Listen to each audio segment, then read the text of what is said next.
नौजवान साथियों, बड़े बुजुर्गों, मीडिया के साथियों, पुलिस के भाइयों बहनों, मैं आपका बहुत बहुत धन्यवाद करता हूं। मैं अपनी बात को शुरू करूं इससे पहले जो मैं दाईं तरफ मेरे साथी खड़े उनसे आग्रह करूंगा। सर प्लीज आग्रह ये करूंगा कि अगर ये बल्ली टूट गई तो कई लोगों को चोट लगेगी। आपकी एक लापरवाही बहुत परेशानी खड़ी कर देगी। मेरा आग्रह है कि आप लोग बैठ जाओ। तभी बात रखूंगा जब आप लोग बैठ जाओगे। जब तक आप ये जो सामने यहाँ खड़े इनको भी कह रहा हूं बैठ जाओ। मैं बहनों के सामने जो लोग खड़े, जब तक आप बैठोगे नहीं बात नहीं शुरू होगी। आप बैठो अपनी अपनी जगहों पे, तभी बात शुरू होगी।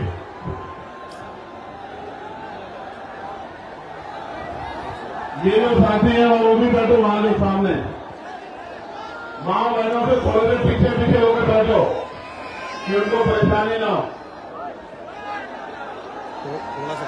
प्यारे साथियों, आज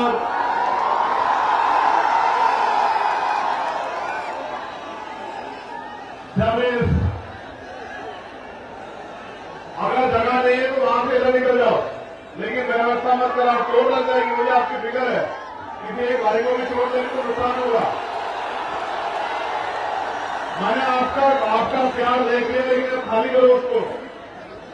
नुकसान हमारा ही होगा इसलिए कह रहे हैं। और पीछे वाले परेशान हो रहे, बैठिए यहां से इधर आइए थोड़ा सा। अगर आप नहीं संभाल पा रहे हैं तो, अगर जगह नहीं है तो पीछे जाइए, लेकिन व्यवस्था का हिस्सा मत बनिए। बहुत मेहनत की लोगों ने रैली सफल कराने के लिए, बहुत मेहनत की एक मेरे भाई ने। उसी में लगा दें, जल्दी से खत्म करें। पुलिस के भाइयों से आगे अगर मदद कराइए। खड़े होकर क्या कर रहे हैं आप लोग, देखें क्या माइक में लगा देते हैं।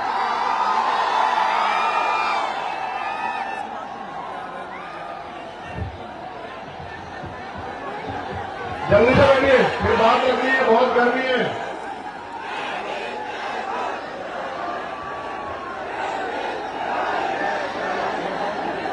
कराइए, व्यवस्था कराइए, मदद होगी आपकी, धन्यवाद होगा। प्यारे साथियों, आज जौनपुर की ऐतिहासिक धरती पर इतने विशाल कार्यक्रम में जब मुझे आपके बीच आने का मौका मिला है, तो मैं अपनी बात को शुरू करते हुए बहुजन समाज में जन्मे सभी संतों, गुरुओं और महान पुरुषों को नमन करता हूं। प्यारे साथियों, महामानव तथागत गुरु से लेके जगत गुरु सतगुरु रविदास जी महाराज, गुरु कबीर जी, गुरु नानक जी, संत गाडगे जी महाराज, गुरु वाल्मीकि जी, नारायण गुरु, राष्ट्रपिता ज्योतिबा फूले, छत्रपति साहू जी महाराज, डॉक्टर बाबा साहब अम्बेडकर, माननीय साहब श्री काशीराम, माननीय रामसुर वर्मा, चौधरी महाराज सिंह भारती, जननायक कपूरी ठाकुर, बाबू जगदेव प्रसाद कुशवाहा, तमाम हमारे महापुरुष, जिनमें शिवदयाल, संत रामदेव प्रजापति जी, संतू जी लाल जी, महाराजा बिजली पासी जी, मां उदयदेव पासी जी, महाराजा सुहेलदेव जी और जौनपुर के गब्बर कहे जाने वाले अमर शहीद बाकेर चमार जी को भी मैं आज नमन करता हूं। इस महान करते हैं एक ऐसे नायक जिन्होंने आजादी के गदर में 1857 के समय अपनी टीम के जरिए अंग्रेजों के पैर उखाड़ दिए थे, जिनको गब्बर की उपाधि दी गई, जिनके नाम से अंग्रेज कांपते थे, ऐसे अमर शहीद जिनको भुला दिया गया, बाके चमार जी को पुणे याद करता हूं। प्यारे साथियों, आज के कार्यक्रम को सफल बनाने के लिए जो मेहनत की गई है, उनमें हमारे प्रदेश के अध्यक्ष भाई सुनील कुमार चित्तौड़ जी, विनय सागर जी, गोरखनाथ बोध जी, जावेद इकबाल जी, मनोज कुमार यादव जी, अनिल प्रेता जी, सुनील लंकेश जी, विवेक कुमार राघव जी, बहन सुनीता जी, जियालाल प्रजापति जी, आशुतोष कुमार जी, अजय जी, अरविंद जी, प्रदीप कुमार जी, ए.के. गौतम जी, जितेंद्र भारती जी, भानु भारती जी, रत्नेश जी, भाई राजीव रियाज जी, सुनील पटेल जी, राजेश गौतम जी, मुकेश जी, पवनेश जी, संदीप सोनकर जी, रविकांत जी, विजय आजाद जी, सत्येंद्र गौतम जी, डॉक्टर सुमन जी, साहब सौरभ जी, भाई अनिल कुमार गौतम जी, डॉक्टर संजय वर्मा जी, मुकेश वाल्मीकि जी, सुशील सागर जी, आकिब जब्बर जी, तनवीर हसन जी, भोला पटेल जी, तबरेज अहमद जी, भाई सरोज जी, तनवीर अंसारी जी और भाई एस.पी. मानव जी, शैलेंद्र कुमार जी, राजमणि पटेल जी, राकेश सिद्धार्थ जी, हीरालाल जी, अहद भाई, इरशाद भाई, उदय प्रताप जी, डॉक्टर शमशेर जी, इंजीनियर राहुल जी, चंदन सिंघानिया जी, समरजीत पटेल जी, अमन जी, अजय जी, अनिल कुमार जी, अच्छी लाल जी, नूर आलम जी, नीलेश जी, दीपक जी, आनंद जी, रमेश जी, राजा जी, प्रमोद जी, चंद्रसेन जी का मैं बहुत बहुत धन्यवाद करता हूं। प्यारे साथियों, मैं अगर आज सबसे ज्यादा किसी का धन्यवाद करना चाहता हूं तो अपनी मातृशक्ति का करना चाहता हूं, अपनी माओं का, बहनों का, बच्चियों का, और इसलिए धन्यवाद करना चाहता हूं इसलिए क्योंकि मैंने आने से पहले एक दादी को देखा जो मोटरसाइकिल पे आई है। मुझे नहीं पता वो कहां बैठी है, वो 100 किलोमीटर से आई है, 100 किलोमीटर से मोटरसाइकिल पे।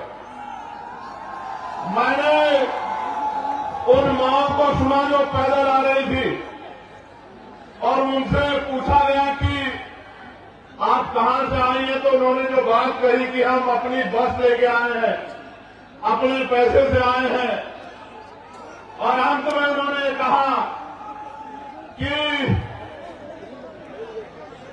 उनके पास चाय के पैसे भी अब नहीं बचे। इस प्यार का, इस कर्ज का आज मेरे पास कोई जवाब नहीं है, लेकिन अपनी बात को शुरू करते हुए सबसे पहले आपको ये कह रहा हूं, एक अवसर बनने दीजिए। आपके कच्चे घरों की, आपकी गरीबी, बेबसी, परेशानियों में, तकलीफों को संकल्प करके कहता हूं,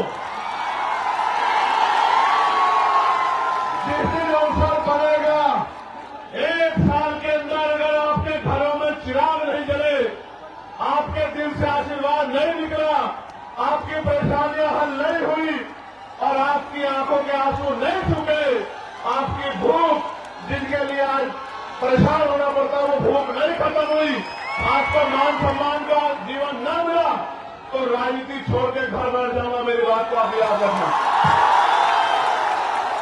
प्यारे साथियों, मैं अपनी बात की शुरुआत करता हूं और सबसे पहले मैं यहां के एडमिनिस्ट्रेशन और पुलिस के भाइयों का धन्यवाद करना चाहता हूं। धन्यवाद इसलिए करना चाहता हूं, उन्होंने ऐतिहासिक काम किया है, ऐतिहासिक काम। किसी विधायक की रैली होती है तो भी 8 दिन पहले परमिशन दी जाती है, लेकिन उन्होंने कल रात परमिशन देके जो उपकार हम पे किया है, मैं विश्वास से कहता हूं कि मैं इन अधिकारियों को कभी नहीं भूलूंगा। मेरी बात को आप याद रखें। आप जानिए, जिसके लिए सुबह उठने से लेकर शाम तक प्रदेश का कोई जिला, देश का कोई जिला जहां से वीडियो जारी करके मैसेज भेज के ये नहीं कहा जाता कि हम इसको कल का सूरज नहीं देखने देंगे, उसके लिए कल रात को परमिशन आपने दी, मैं आपका आभारी हूं। आपको क्या लगता है कि इस तरह की चीजों से आप चंद्रशेखर आजाद के प्रति जो प्यार लोगों के दिल में उसको कम कर सकते हैं? नहीं, ये गलतफहमी है आपकी। आप अगर आज सुबह परमिशन देते और ये टेंट भी नहीं लगता, एक कुर्सी पे खड़े होकर भाषण देकर अपने लोगों को कह के जाता कि याद रखना मेरी बात को। मैं किसी धरना सेठ का बेटा नहीं हूं, किसी व्यापारी का बेटा नहीं हूं, किसी नेता का बेटा नहीं हूं, एक प्राइमरी स्कूल के हेडमास्टर का बेटा हूं। संस्कार है मेरे अंदर, मैं गरीबों का दर्द जानता हूं। और फिर कह रहा हूं, एक बार पैदा होता है आदमी, एक बार मरता है। ना मैं दोबारा पैदा हो सकता हूं, ना मैं 2 बार मर सकता हूं। एक दिन मुझे भी जाना है, लेकिन अगर जब तक जीवन है मैं इनके हक अधिकारों के लिए लड़ता रहूंगा। इस बात को शासन, प्रशासन और सरकार भी याद रखें, मेरी बात को याद रखें। आप मेरी बात को सुनो, मेरा पर चले तो एक शब्द ना कहूं और ऐसे ही चला जाऊं, लेकिन जब आया हूं तो अपनी बात कहना चाहता हूं, क्योंकि गर्मी इतनी है। मेरे ऊपर तो टेंट लगा है, लेकिन मेरी माए बहन, मेरे भाई, मेरे बच्चे, मेरे छोटे नौजवान साथी बड़े बुजुर्ग गर्मी में है, पसीना आ रहा है। मैं तो जानता हूं लोग पैसे पे नहीं जाते, खाने पे, मिठाई पे, शराब पे नहीं जाते, और आप अपने इस बेटे को इज्जत, प्यार, आशीर्वाद देने के लिए इस गर्मी में बैठे हो। नहीं है मेरे पास आज आपको देने के लिए बहुत कुछ नहीं है, लेकिन इस मंच से कह रहा हूं, मेरे खून का कतरा कतरा भी अगर आपके लिए बह जाएगा तो ऊप नहीं कहूंगा, मेरी बात को आप याद रखना। प्यारे साथियों, मैं कुछ समय इस गर्मी का आपका लूंगा, क्योंकि बहुत महत्वपूर्ण बात आपसे करनी है, और आपने भी अपना काम छोड़ा है। एक एक पैसा इकट्ठा करके आपने इस रैली को सफल बनाने का प्रयास किया। प्यारे साथियों, मैं अपनी बात को शुरू करते हुए सबसे पहले भदोही के लाल धीरज कुमार गुप्त जी को आदरांजलि अर्पित करता हूं। भदोही का जो लाल धीरज कुमार जी थे, जिन्होंने 2023 में अग्निवीर ज्वाइन किया और 18 फरवरी को जम्मू कश्मीर में वो शहीद हो गए। ये शहीद जिस परिवार से होता है, उस परिवार को तकलीफ का एहसास होता है, लेकिन आप ये समझिए, उस शहीद भाई को आज याद करना इसलिए जरूरी है क्योंकि पहले आर्मी की नौकरी पक्की होती थी। केंद्र की सरकार ने अग्निवीर के जरिए 4 साल की नौकरी करके जिस तरह से सेना का मनोबल गिराने का काम किया और नौजवानों में जो राष्ट्रभक्ति की भावना थी उसको कमजोर किया, देश इस निगम की सरकार को कभी माफ नहीं करेगा, मेरी बात को आप याद रखना। भाई धीरज जी के पिताजी श्याम सुंदर गुप्त जी, जो उनसे पहले ही इस दुनिया से चले गए, उस परिवार में जो चिराग बुझे हैं, इसलिए उस परिवार को मैं आदरांजलि भेंट करता हूं। प्यारे साथियों, अगले 20, 25, 30, 40 मिनट मैं जब अपनी बात कहूंगा, मैं आशा उम्मीद करूंगा कि आप मेरी बात को सुनेंगे, क्योंकि अगर आप मेरी बात को सुनेंगे नहीं तो फिर आप घर क्या लेके जाएंगे और मेरी बात पे क्या पहरा देंगे, क्या करेंगे, आपको पता ही नहीं लगेगा। चंद उत्साही नौजवान, मैं उनसे आग्रह करूंगा कि वो शांति से खड़े रहें और शोर मचाने की बजाय मेरी बात पे गौर करें। मैं मानता हूं कि मैं बहुत दिनों में इधर आता हूं तो आपका प्यार बहुत ज्यादा है मुझसे, लेकिन खाली प्यार से काम नहीं चलेगा, खाली प्यार से काम नहीं चलेगा। अगर मान सम्मान चाहिए तो उठ के खड़े होना पड़ेगा, मेरी बात को याद रखना। आपके आपके महापुरुषों के नाम मैंने लिए, उन महापुरुषों का संघर्ष याद करो, उनका बलिदान याद करो, उनका शौर्य याद करो। आप उनके अनुयायी हो, आप चंद्रगुप्त मौर्य जी के अनुयायी हो, सम्राट चंद्रगुप्त मौर्य के। आप सम्राट अशोक के अनुयायी हो, आप भीमा कोरेगांव के उन वीर योद्धाओं के अनुयायी हो, उनके वंशज हो। आप अपनी ताकत को भूल बैठे हो, और जिस दिन आप उठकर खड़े हो गए और आपने फैसला ले लिया, मैं लिख के देता हूं कि सामंतवाद की जड़ें उस दिन जो है कमजोर हो जाएंगी, सामंतवाद का झंडा उस दिन धरती में गड़ जाएगा। मेरी बात को समझा। प्यारे साथियों,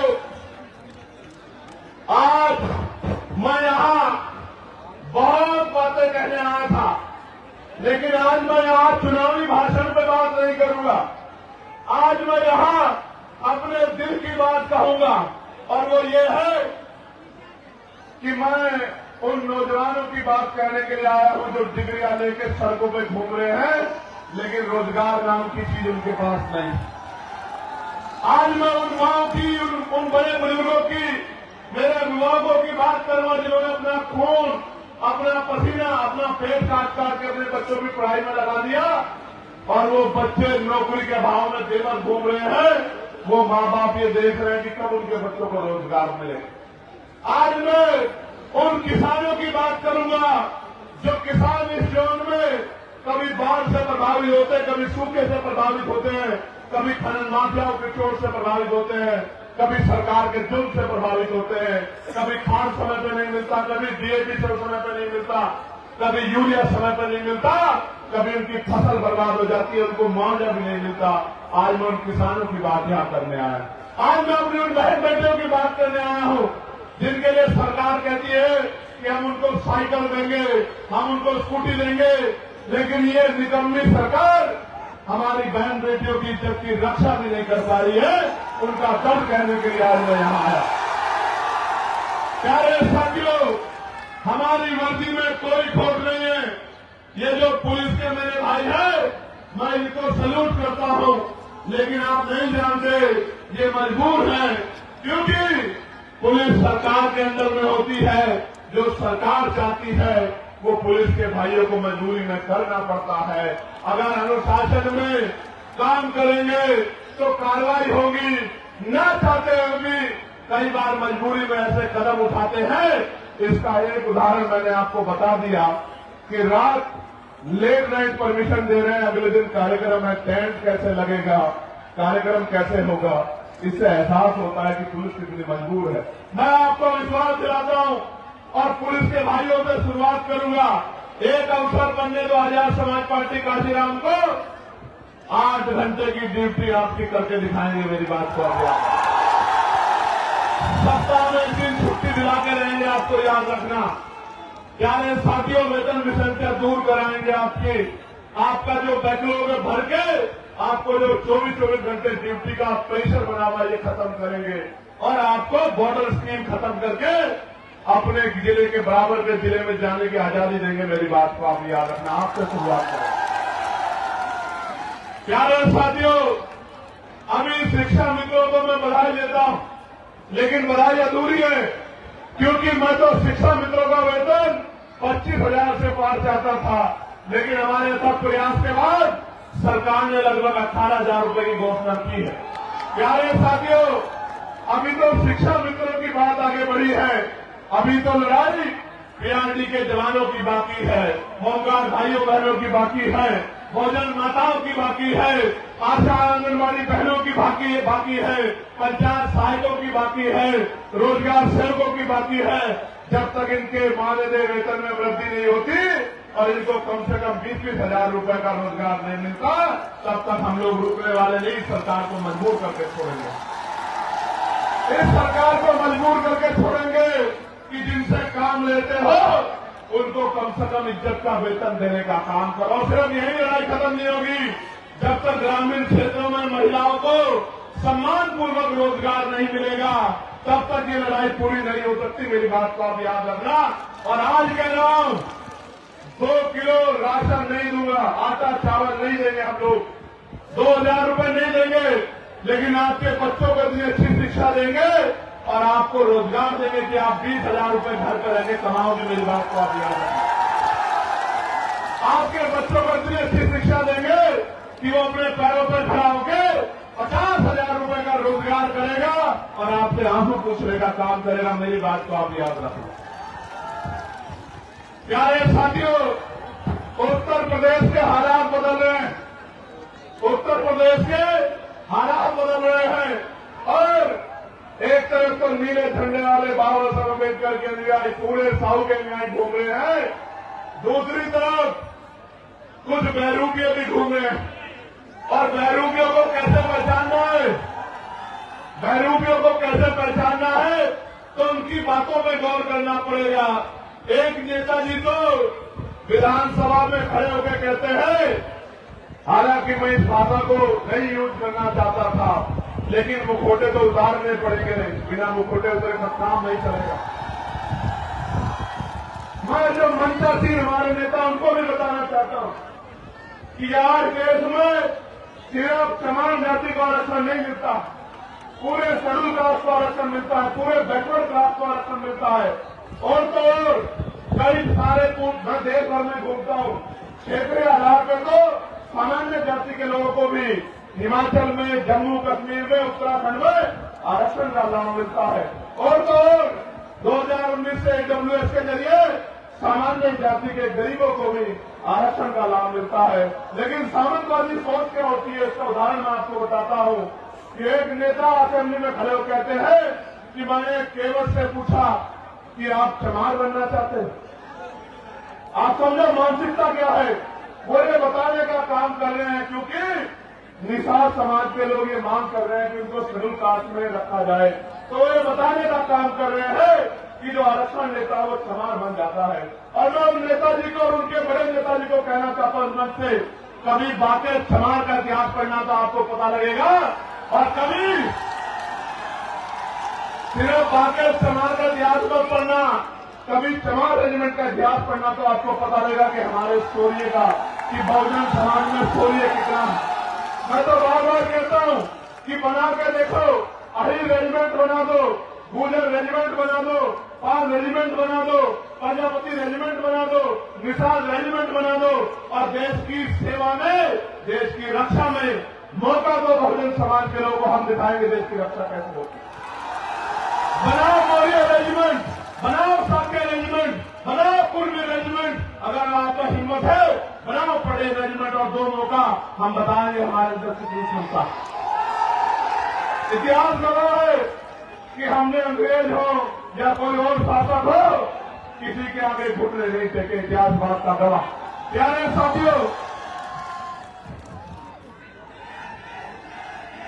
आगे बढ़ेगी बात। अब 15 मार्च को मैं निमंत्रण भी देता हूं, और क्योंकि मीडिया पता नहीं क्या प्रचार करेगी, तो आपको बताना भी चाहता हूं कि 15 मार्च को बाराबंकी में आजाद समाज पार्टी का जैसे आज रेला हुआ ना, ये बहुजनों का मेला लगा है यहां जौनपुर में, ऐसा ही मेला लगेगा बाराबंकी में। बाराबंकी में 15 मार्च को, और वो जो बहरूपिये है उनकी पार्टी कह रही है कि हम बहुजन समाज का दिवस मनाएंगे 15 मार्च को। क्यों मनाएंगे सुनो, क्योंकि 15 मार्च को मान्यवर साहब श्री काशीराम साहब की जयंती है।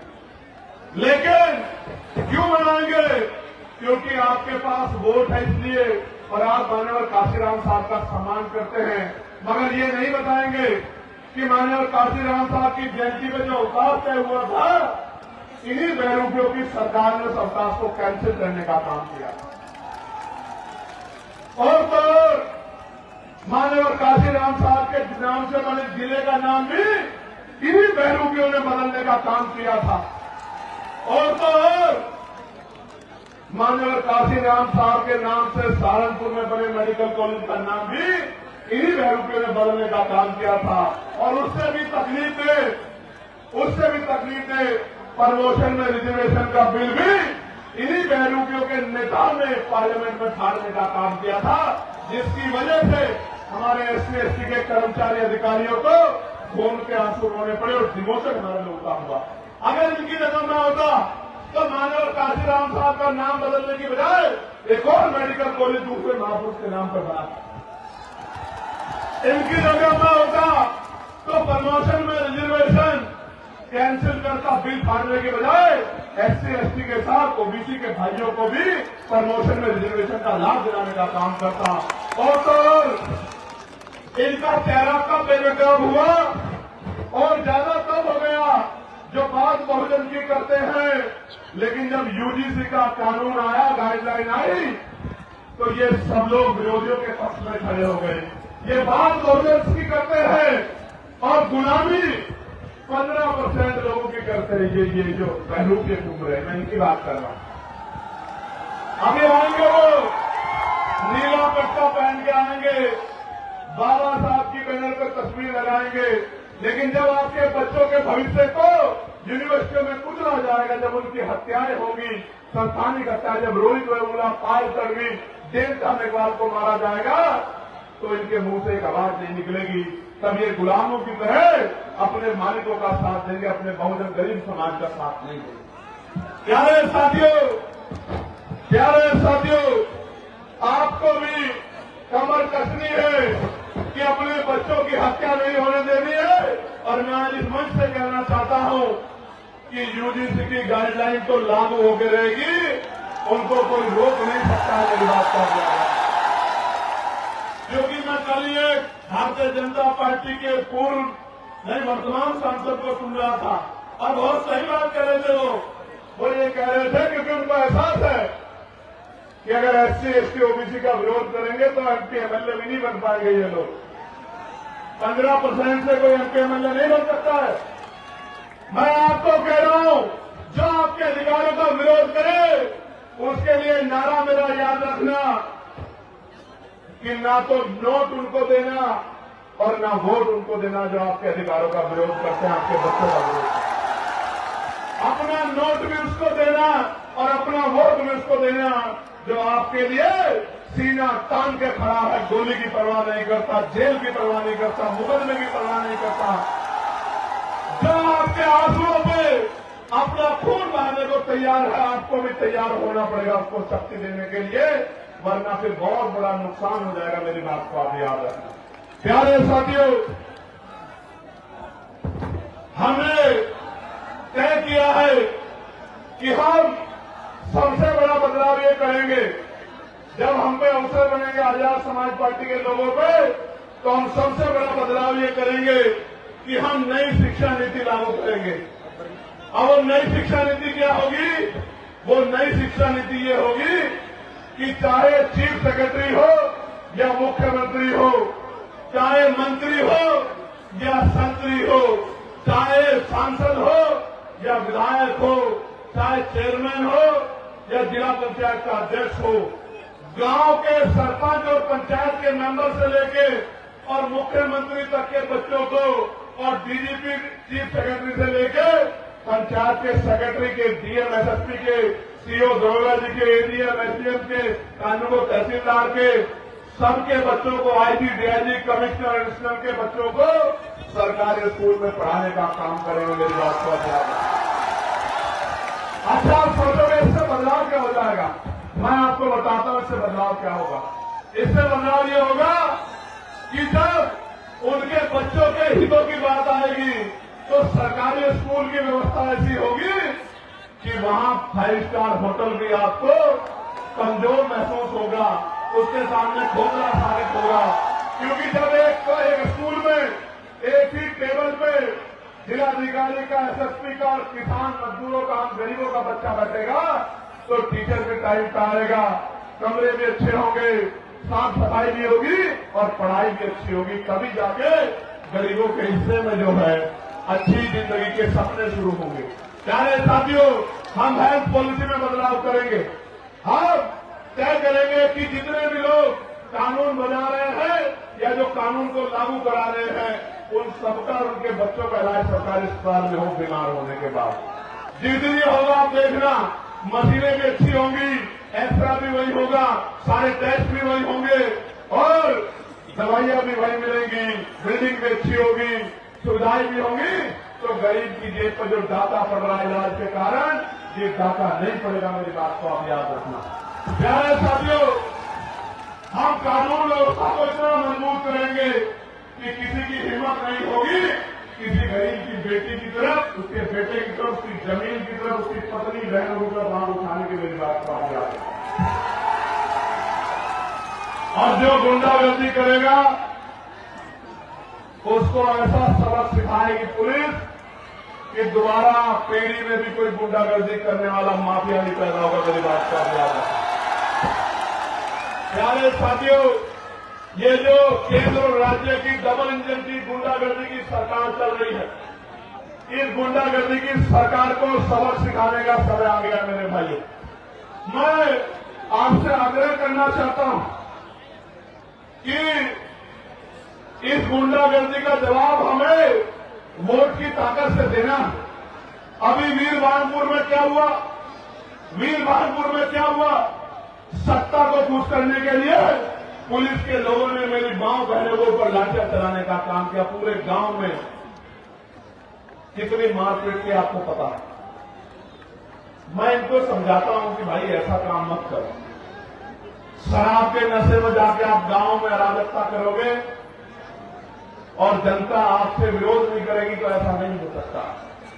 इसलिए मैं इस घटना का संज्ञान लूंगा और जो अन्याय वहां हुआ है लोकसभा में 9 तारीख से जब लोकसभा चलेगी, उस अन्याय को देश के प्रधानमंत्री के सामने दिखाने का काम करूंगा। उनको बताऊंगा कि उनकी सरकार किस तरह की गुंडागर्दी उत्तर प्रदेश में कर रही गरीबों के साथ। ये जो धर्म की बात करती है, महापुरुषों के सम्मान की, भारतीय जनता पार्टी की डबल इंजन की गुंडागर्दी वाली सरकार मां अहिल्याबाई होलकर का कितना अपमान किया। उनकी मूर्तियां तोड़ तोड़ के जो है वो फैला दी और जो नौजवान संघर्ष करने गया उनको लाठियों से पीट के जेल में बंद कर दिया। इतनी गुंडागर्दी कर रही है सरकार। प्यारे साथियों, काशी द्वार बनाया जा रहा है बनारस में। एयरपोर्ट के पास 16 ग्राम सभा की जमीन को बिना मुआवजे के छीनने का काम कर रहे हैं। सरकार का काम लोगों को घर देना होता है, जमीन देनी होती है, जमीन छीननी नहीं होती। लेकिन उत्तर प्रदेश की गुंडागर्दी करने वाली सरकार जबरन लोगों की जमीनें छीनने का काम कर रही है। प्रयागराज के फूलपुर के चठिनोता मुकुंदपुर गांव में जबरन जमीन अधिग्रहण की जा रही है और किसान आंदोलन कर रहा है। और किसान तो ये भी कह रहा है जान दे देंगे लेकिन जमीन नहीं देंगे। आप ये देखो किस तरह से किसानों को, मजदूरों को नोचने का काम ये सरकार कर रही है। प्यारे साथियों, फतेहपुर जिले में मनरेगा कर्मियों को 6 माह से मानदेय नहीं मिल रहा है क्योंकि नया जी कानून लाके इन्होंने 40% पहला सरकार को, राज्य सरकार को देने को कहा है और राज्य सरकार पूर्ण कर्जे में है। उत्तर प्रदेश के हर व्यक्ति पे लगभग 30-35 हजार रुपए का कर्ज है इनकी गलत नीतियों की वजह से। आज तो हालात ऐसे हैं, दुकान मंडी, दाल मंडी में जो दुकानें तोड़ी जा रही है, लगभग 100 दुकानें ऐसे जिनका मुआवजा सरकार ने अभी तक नहीं दिया। मिर्जापुर में बाढ़ और सूखे की मार से जनता परेशान है लेकिन सरकार की आंखें नहीं खुल रही है। और गाजीपुर में गंगा कटान और बाढ़ की समस्या से किसान और आम आदमी परेशान है, उनको फसलों का दाम भी नहीं मिल रहा है और सरकार सोई बैठी है। जनपद चंदौली में जो लाइफ लाइन कही जाती है, लेबर कर्मनाशा मुख्य नहर की इतनी हालत खराब है कि किसान सिंचाई के लिए भी परेशान है। प्यारे साथियों, हमने तय किया है कि अब इस गुंडागर्दी की सरकार को उत्तर प्रदेश से खराब करना है और खदेड़ करना ही नहीं है, इनकी हालत ऐसी करनी है कि दोबारा जनता के साथ अन्याय करने के बारे में ये सोच भी ना पाए। प्यारे साथियों, और उसके लिए आपको मुझे कमर कसनी पड़ेगी, आपको मुझे हिम्मत दिखानी पड़ेगी, आपको मुझे ताकत बनानी पड़ेगी। और जिस तरह 69,000 शिक्षक भर्ती के बच्चों को इन्होंने, जिसमें पिछड़े वर्ग के बच्चे हैं, पाल प्रजापति, कश्यप, सैनी, मौर्य, साक्य, कुशवाहा, बिंद, राजभर, केवट, मल्ला, यादव, गुर्जर, जाट, तमाम पिछड़े जातियों के बच्चे, सैन विश्वकर्मा के बच्चे। मेरी आज भी याद है लाठियां मार मार के उन बहनों के हाथ तोड़ दिए लखनऊ में, जब वो मुख्यमंत्री के दरवाजे गई, लेकिन उनको नौकरी सरकार ने आज तक नहीं दी है। मैं पूछना चाहता हूं, जो सरकार गरीबों के बच्चों की नौकरी छीनने का काम करती है, वो क्या गरीबों की जैसी हो सकती है क्या? मैं आपको याद दिलाना चाहता हूं, कप्तान में क्या हुआ मेरठ में, आपने देखा था नहीं देखा तो बताओ। जब मैं उस मां को न्याय दिलाने के लिए और अपनी बहन बेटी जिसको उठा ले गए थे गुंडे, उसको बरामद कराने के लिए दौड़ रहा सड़कों पे, आपने देखा था नहीं देखा था? क्यों दौड़ना पड़ रहा था मुझे? क्योंकि ये सरकार हमारे बच्चों को न्याय नहीं दिलाना चाहती। और हालत ऐसी है कि मीडिया को भी नहीं, जो मीडिया जिसको लोकतंत्र का चौथा स्तंभ कहा जाता है, अघोषित इमरजेंसी चल रही है उत्तर प्रदेश में, हमारी मीडिया के भाइयों को भी पीड़ित परिवार से बात नहीं करने देते, उनके साथ भी गुंडागर्दी करते। ये आलम हो गया उत्तर प्रदेश में। अब दो ही रास्ते हैं, क्या तो हम इस गुलामी को सहे या फिर हम इस गुलामी की बेड़ियों को जड़ से उखाड़ सके। आप बताओ तैयार हो या नहीं हो? बताओ, बताओ तैयार हो या नहीं हो? वो जो ऊपर बैठे हाथ धो के बताओ तैयार हो या नहीं हो? वो जो वहां छत पर चढ़े हुए उनसे पूछना चाहता हूं तैयार हो या नहीं हो? बताओ। प्यारे साथियों, गौर करो। अब आप जब गांव में जाओगे तो क्या बताओगे कि भैया क्या करेंगे, भैया का साथ क्यों देना है, आजाद समाज पार्टी को वोट क्यों देनी है, आजाद समाज पार्टी का एमएलए क्यों जिताना है, आजाद समाज पार्टी का जिला पंचायत सदस्य क्यों जिताना है, आजाद समाज पार्टी का प्रधान और क्षेत्र पंचायत सदस्य क्यों जिताना, मैं आपको बताता हूं। मैं बताता हूं क्यों जिताना है।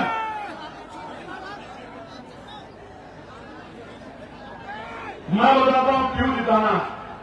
अगर आपको 15% अतिरिक्त आरक्षण चाहिए पिछड़े वर्ग के लोगों को, पिछड़े समाज को, मौर्य जी यहां बैठे, प्रजापति जी यहां बैठे, बिल्कुल साफ कह रहा, जिसकी सरकार होगी, जिस विचार की सरकार होगी, उसी भाव के काम करेगी। इस देश, इस उत्तर प्रदेश में पिछड़े अति पिछड़े समाज की जब 1931 में जनगणना हुई तो 52% था। फिर उसके बाद 600-700 नई जातियां उसमें जोड़ दी गई। आज वो 70% के करीब बैठता, 65% के करीब मिल क्या रहा है, 27% आरक्षण। वो भी मध्य प्रदेश में जहां 90% SC/ST OBC है, वहां मिल रहा है 14%, 13% आरक्षण भी नहीं दे रहे हैं। यूजीसी का मामला सुप्रीम कोर्ट में जाता, मैं सम्मान करता हूं सुप्रीम कोर्ट का, लेकिन अगले दिन स्टे हो जाता है। लेकिन आपका मामला कई सालों के बाद में पूछने वाला नहीं है। आज मैं ऐलान करके कह रहा हूं, आप जाके घर घर बताना। और क्योंकि हम लोग महापुरुषों को मानने वाले लोग हैं, हमारा संकल्प भी हमारी शक्ति है। जिस तरह केंद्र की सरकार ने 10% आरक्षण 3 दिन के अंदर सामान्य जाति के गरीब भाइयों को दिया था बिना आंकड़ा दिखाए, 15% आरक्षण पिछड़ी अति पिछड़ी वर्ग के भाइयों को 27% से अलग आजाद समाज पार्टी का नाम दिलाने का काम करेगी। मेरी बात को आप जो अति पिछड़ी जातियां हैं, 100 नौकरी आएगी तो 15 नौकरी आपके परिवारों में उस तरह पहुंचेगी जिनमें आपके हिस्से को कोई दूसरा नहीं ले पाएगा।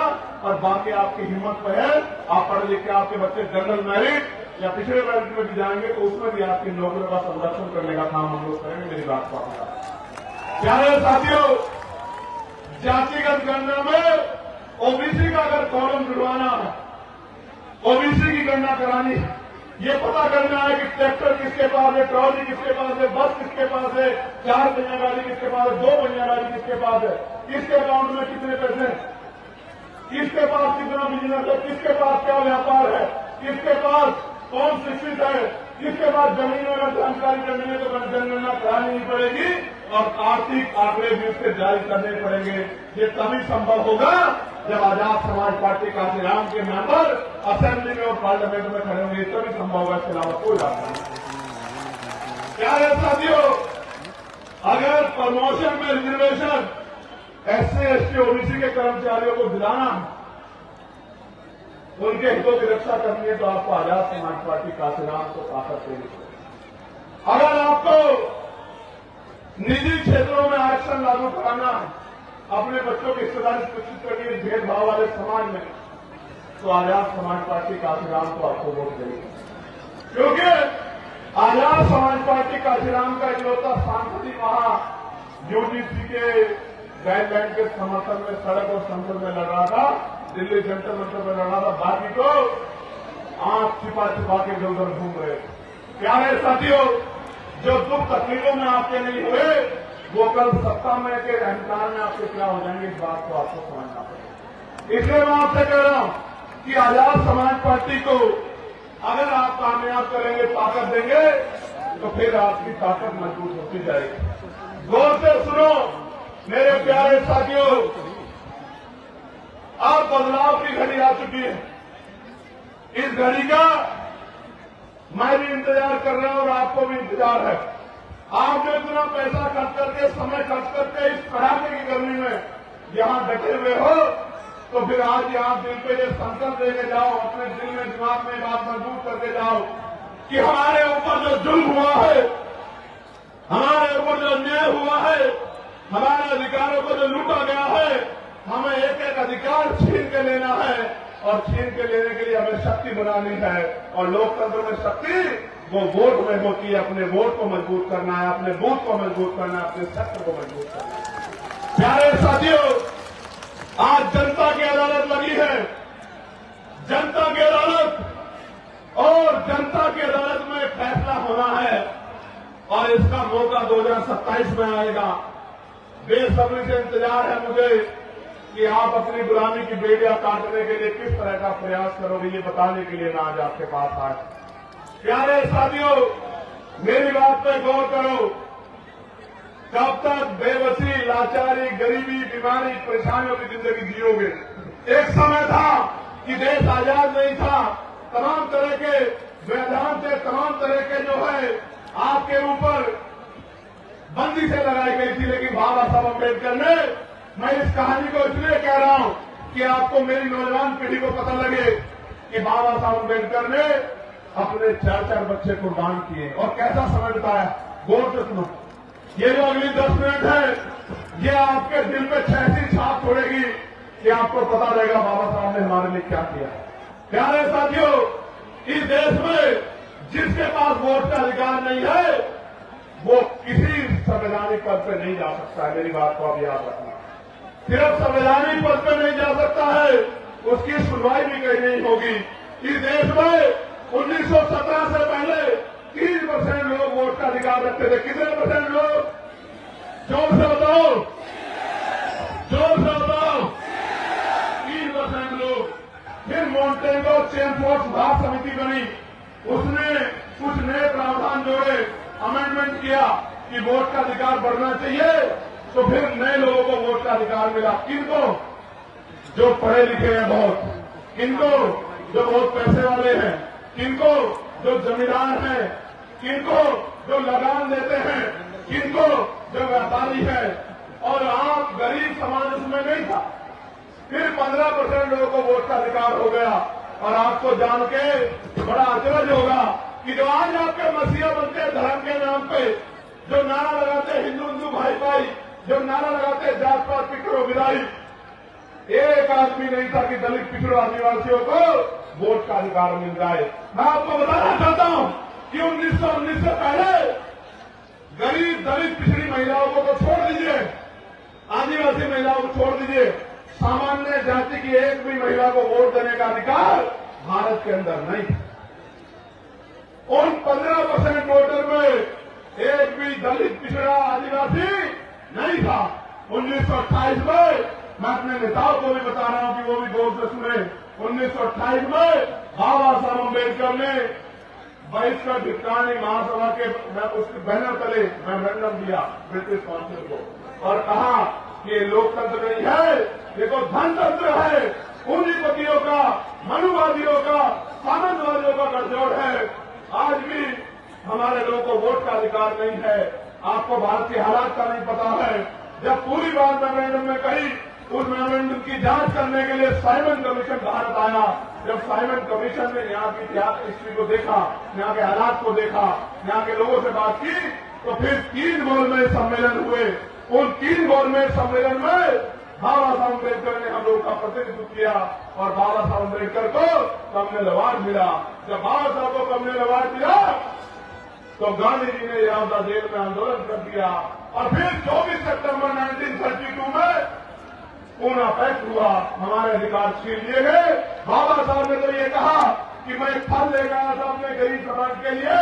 इन मनुवादियों ने उस फल को छीन लिया, उसके छिलके मेरे मुंह पे मार दिए, जिसको आरक्षण का ताना दिया जाता। मैं आपको बताना चाहता हूं मेरे भाइयों, यहां कोची मेरी मां, मेरे बच्चों, मेरे नौजवान बहादुर योद्धाओं, मेरे विभागों को बाबा साहब अम्बेडकर के अथक प्रयासों से भारत पहला ऐसा देश है जिसमें हर व्यक्ति को, बारीक व्यक्ति को वोट का अधिकार मिला, सारी महिलाओं को वोट का अधिकार मिला, सार्वभौमिक मताधिकार लागू हुआ। अमेरिका नहीं कर पाया आजादी के समय, संविधान लागू होने के समय ब्रिटेन नहीं कर पाया, यूरोप नहीं कर पाया, रूस नहीं कर पाया। ये अगर सामाजिक न्याय का चरित्र किसी में था तो आपके महापुरुषों में था, फूले में था, साहू में था, परियार में था, दयानंद यादव में था, बाबू जगदेव प्रसाद कुशवाहा, जननायक कपूर ठाकुर में था और बाबा साहब अम्बेडकर जैसे महान पुरुषों में था, जिसकी बदौलत इस देश में कमजोर वर्गों के लोगों की इज्जत बनी। आज भी आप जाकर देखो, जिस बस्ती में वोट नहीं है, न बिजली है, न पानी है, न सड़क है, न रोजगार है, न साफ सफाई है, जानवरों से पूरा जीवन। बिहार के लोग जाके देखो, मुंगसार आपको पता लग जाएगा, अपने बॉर्डर में जाके देखो, आपको पता लग जाएगा। इसलिए मैं आपको कहना चाहता हूं, मेरी इस बात को सुनना और अपने दिल पे हाथ रख के बताना कि जब 18 मार्च 1956 को बाबा साहब अम्बेडकर आगरा में सभा करते हुए कह रहे थे कि मैं बड़ी मुश्किल से तमाम तरह के अपमान सह के, आरोप सह के, अन्याय जुल्म सह के इस कारवा को वहां से यहां तक लेके आ पाया हूं। अगर आप इसको आगे ले जा सकते तो इसको पीछे मत जाने देना। मेरे बच्चों रोते हुए कह रहे थे बाबा साहब हमसे, रो रहे थे बाबा साहब, और आपको मुझसे कह रहे थे कि मेरे बच्चों इस कारवा को पीछे मत जाने देना। और बाबा साहब ये कह रहे थे, गौर से सुनो नौजवानों, मेरे जिगर के टुकड़ों, गौर से सुनो। बाबा साहब कह रहे थे कि जब मैं अपने चारों तरफ देखता हूं, एक भी नौजवान ऐसा दिखाई नहीं देता जो इस आंदोलन रूपी तंबू का बंबू बनके इस आंदोलन को आगे बढ़ा। बाबा साहब कह रहे थे जैसे एक बंबू के ऊपर बहुत टेंटों का बोझ होता है, इस तरह से मैं बहुत सारे बोझ को झेल रहा हूं। मैं बूढ़ा हो चला हूं, शांति से मरना चाहता हूं, लेकिन एक भी नौजवान मेरे आंदोलन को आगे बढ़ाने के लिए खड़ा नहीं हो रहा है। और आज मैं गौरवान्वित हूं कि ये लाखों का समंदर और इसमें नौजवानों का ये सब इंकलाब इस बात की गवाही दे रहा है कि हमने बाबा साहब के दर्द को मान लिया, हमने बाबा साहब अम्बेडकर के दर्द को मान लिया है और हमने बाबा साहब के पूरे सपने को पूरा करने का मन में ठान लिया है। अब इस लड़ाई को कोई नहीं रोक सकता, क्योंकि कहा गया है कि संघर्षों के साय में घनघोर जलानी पलती है और ध्यान उधर झुक जाता है, इस घोर जलानी चलती है। प्यारे साथियों, गौर से सुनो, गुलामी किसे कहते हैं? गुलामी ये है कि जब आप हार मान जाओ, गिरना गुलामी नहीं होता, फेल होना गुलामी नहीं होता, लेकिन जब आपके अंदर ये बात बैठ जाए कि आप जीत नहीं सकते, उसको गुलामी कहते हैं। 4 दिन पहले बदायूं में एक नौजवान 3 मुस्लिम बुजुर्गों, 2 मुस्लिम बुजुर्गों एक नौजवान को पीट रहा। वो 3 लोग चाहते हैं तो उसका बंदर बना देते पीट पीट के, लेकिन गुलामी इस बात को कहते हैं कि वो 3 लोग हिम्मत नहीं जुटा पाए और बिना किसी अपराध के पिटते रहे, दिलचस्प होते रहे, इसको गुलामी कहते हैं। आज क्या हालात उत्तर प्रदेश में, किसी को कहीं से पकड़ो, कहीं गोली मारो, कहीं दिखाओ और कोई मुकदमा लगाओ, क्योंकि वो मुसलमान है तो कोई पूछने वाला नहीं, वो यादव है तो कोई पूछने वाला नहीं है, वो कुर्मी है तो कार प्रजापति का सब है तो कोई पूछने वाला नहीं है, वो निसार है तो कोई पूछने वाला नहीं है, फांसी है तो कोई पूछने वाला नहीं, गोली मारो जेल हो। मदरसे में कब्जा, मस्जिद पे कब्जा, खानका पे कब्जा, कोई पूछने वाला नहीं है। पुलिस की मौजूदगी में फतेहपुर के मकबरे में जाकर तोड़ कर देंगे, कुछ कहने वाला नहीं। क्यों? क्योंकि सबको डर लगता है कि कहीं ये भीड़ आपकी जान ना ले ले। और एक बहुत बड़े महापुरुष ने कहा था कि कुछ लोग कभी इस वजह से नहीं लड़े कहीं वो मर ना जाए, जबकि सच ये है कि एक दिन सबको मरना है। जिस दिन मौत आएगी कोई बचा नहीं पाएगा, कोई रोक नहीं पाएगा। इसलिए मैं आपको कहना चाहता हूं और मैं आपसे पूछना चाहता हूं, क्या आप यहां से जाके काम करोगे नहीं करोगे? बताओ मुझे, क्या करना है आपको पता है नहीं पता है? मैं आपको बताता हूं क्या करना। आज जब मैं अपनी बात को कह के यहां से जाऊंगा तो मेरे बाद पैसे वाले लोग आवाज आ रही है, अरे आवाज हाथ खड़ा करना, अब नीचे करो।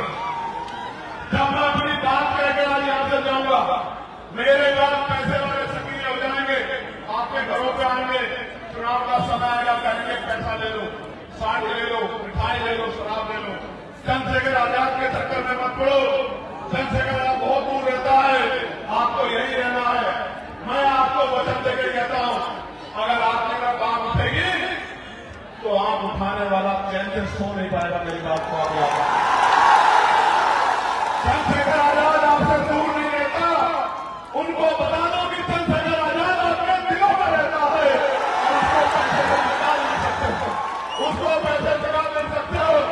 एक दिन के लिए नहीं दिया वोट, बाबा अम्बेडकर ने कहा है और माननीय काशीराम साहब ने कि वोट का अधिकार गुलामी से मुक्ति के लिए दिया है, बिकने के लिए नहीं दिया है। और वोट की रक्षा ऐसे करनी है जैसे बहन बेटियों की रक्षा करते हैं। मैं आपको कहना चाहता हूं मेरे लोगों, बिल्कुल मत घबराना, आने वाला समय आपका है। मेरी बात को आप याद रखें। करना क्या है? करना यह है कि यहां से जाके मुझसे वादा करो कि मैं अपने बूथ को तैयार करूंगा, हर बहुजन समाज के व्यक्ति के घर जाऊंगा, हर घर में जाके अपनी नीतियां बताऊंगा, अपनी पार्टी का एजेंडा बताऊंगा, भाईचारा बनाऊंगा और एक एक वोट आजाद समाज पार्टी के समर्थन में तैयार करने का काम करूंगा। बताओ करोगे नहीं करोगे? करोगे नहीं करोगे? बताओ। मैं अपनी मां को कहना चाहता हूं, अपनी इस राज्य में फोन करना, बेटी की तस्वीर में, बेटे की तस्वीर में, बहन को जो मुझसे लगती है मेरी बुआ को जो आपकी नजर लगती है उसको फोन करना और कहना कि इधर उधर नहीं देखना, इस बार वोट आजाद समाज पार्टी काशीराम को अपने भाई चंद्रशेखर आजाद को जाएगा नहीं जाएगा? बताओ।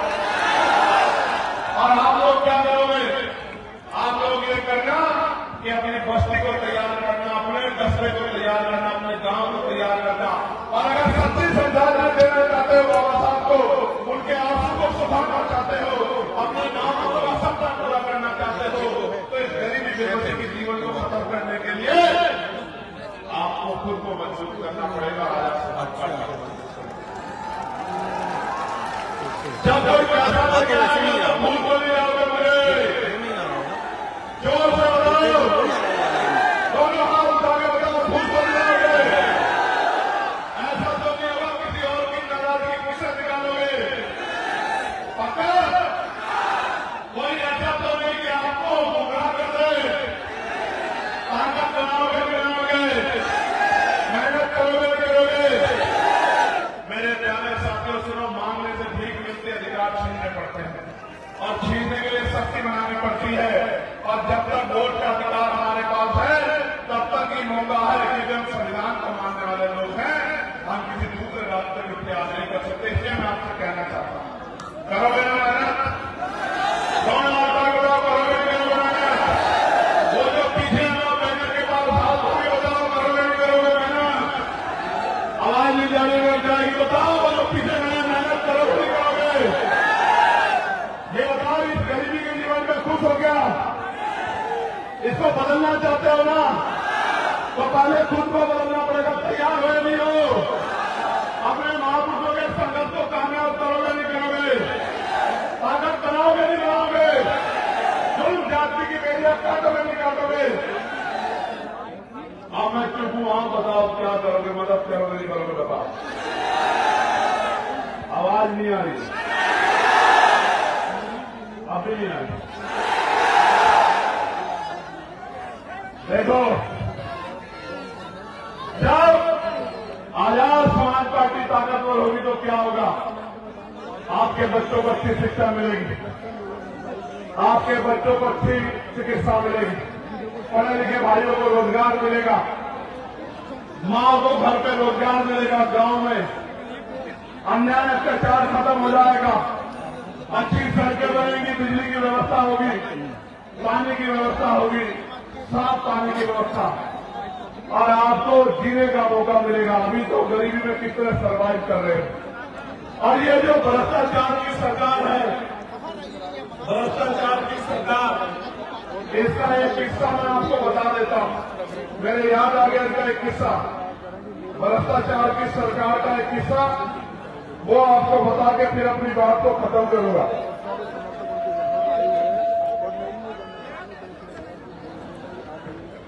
हापुड़ एक जिला है पश्चिमी उत्तर प्रदेश में, वहां 517 गरीब जोड़ों की शादी का कार्यक्रम था। 75 लाख रुपए में टेंडर दिया गया ठेकेदार साहब को, लेकिन जब बाराती आए तो जो टेंट लगा हुआ था वो फटा हुआ था, और जब बाराती खाना खाने गए तो खाना इतना सड़ा हुआ था कि उसको आदमी को छोड़ो जानवर भी ना खाए। ये योजना नहीं ला रहे हैं, ये योजनाओं के जरिए अपने पेट को भरने का काम करें, गरीबों के हक की मेहनत की कमाई को छीन के ये लूटने का काम कर रहे हैं। इस भ्रष्टाचारी सरकार को हमको 2027 में जवाब देना है, ताकत बनाते। भ्रष्टाचार रोकोगे नहीं रोकोगे? पक्का? तो मैं आपका सबका बहुत बहुत धन्यवाद करता हूं और आपसे अपील करता हूं कि आज से आप काम में जुट जाना। अगर आशा बहनें, आंगनबाड़ी बहनें, भोजन माता, पंचायत सहायक, रोजगार सेवक, पीआरटी के जवान, होमगार्ड भाइयों के लिए अगर उनके वेतन में वृद्धि करानी है, अपने पढ़े लिखे बच्चों के लिए रोजगार चाहिए, अपने क्षेत्रों में विकास कराना है, और ये जो पेपरों में पेपर लीक होते हैं, भर्तियों में घोटाले होते हैं, बंद कराने हैं, निष्पक्ष भर्तियां करानी है, तो फिर कमर का सेना आपसे जाकर मेहनत करने का काम करना। करोगे नहीं करोगे? चलो फिर दोनों हाथ उठाकर एक बार धन्यवाद कर दो।